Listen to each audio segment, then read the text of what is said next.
One of the most common misconceptions about building wealth is that you have to have an extremely high income to go ahead and achieve financial freedom down the road. So we're going to dispel that myth today and show you how you can achieve financial freedom with just a $48,000 salary. My name is Anthony Pietrobono, and on this channel I post videos about my own personal stock portfolio, videos about personal finance to help you achieve financial freedom and manage your expenses so you can go ahead and live the life you love. If you're interested in learning how to build wealth, consider subscribing. Let's dive right into the numbers and see how this works.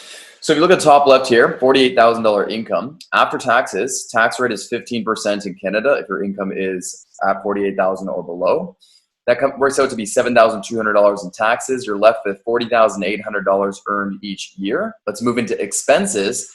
If we have a $1,400 mortgage or rent that we're paying, and we put all these other numbers here, it's relatively frugal. We're allowed to save $800 each month.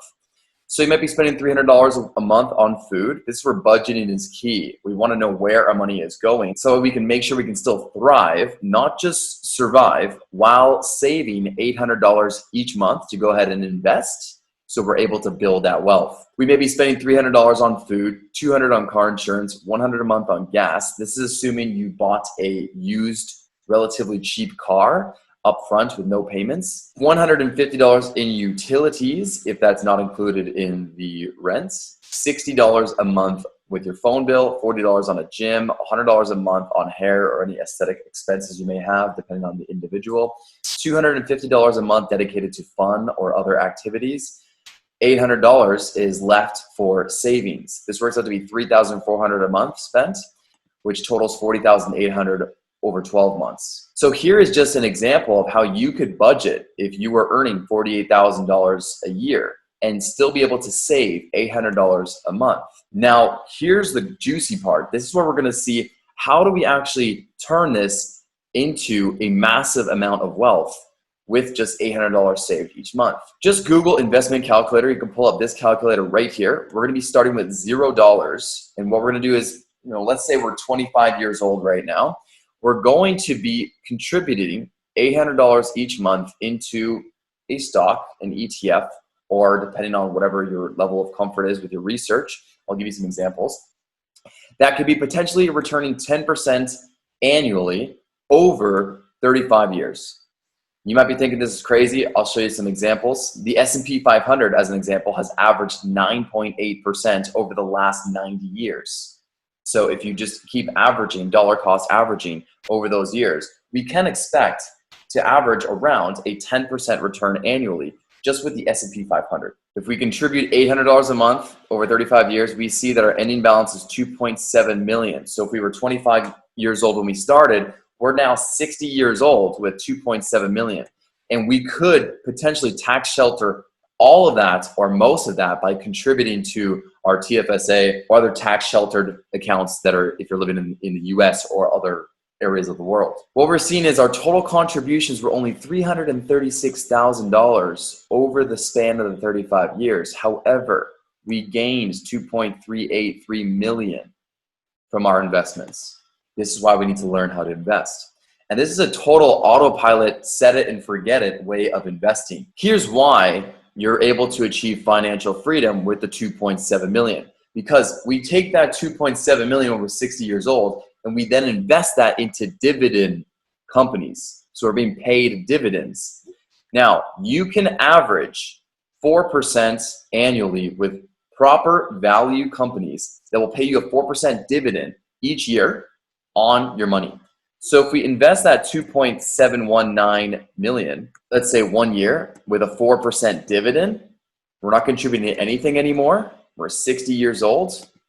Over that year, we're going to be paid $108,000 from dividends. And you can keep that.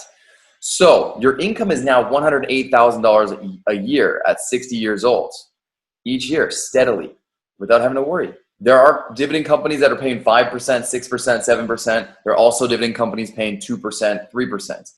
An average stable is to go for is 4% if it ticks the other boxes of if you're going for how stable the company is going to be in the future, like the future outlook and how much room there is to grow the dividend. 4% is what you're really going to look at. You can even use an average of 5% I have friends who have a 5% average dividend yield, or more like 4.5, but on the lower end, we're gonna go with 4%. So this is exactly how you can be 60 years old and get paid 6 figures a year for doing nothing, just by saving $800 a month with a $48,000 a year salary. All this requires is some conscious, diligent budgeting, seeing where your money goes. You're still allowing money for fun and other activities, and you're saving that $800 a month. Here's an example of a Vanguard S&P 500 that I invested in the past. What you're gonna see if you scroll down is the average annualized return over 5 years was 11.69%. The average annualized over the last 3 years was 10.5%. Average over 1 year was 14.48%. So again, this one right here is over 10%. And I can go on with countless examples of different ones and different strategies to go ahead and achieve that 10% return annually. If you actually spend more time in research, you could get an even greater return than 10% a year. But we're gonna use that number just for safe terms so we don't get anybody paralyzed by thinking that they can't achieve that number. If those thoughts come in your head and say you're not gonna become wealthy because you're not earning enough, think again. Remember, you can achieve financial freedom on a $48,000 salary a year, which is the average annual income in North America. What this means is the average person can achieve financial freedom with some diligent budgeting and going ahead and investing. If we manage expenses and we invest regularly, we're going to go ahead and build long-term wealth. If we could do a third thing, which is to pour more into ourselves to earn more money and increase our own income while doing the other two, you're going to explode your wealth into unimaginable amounts down the road.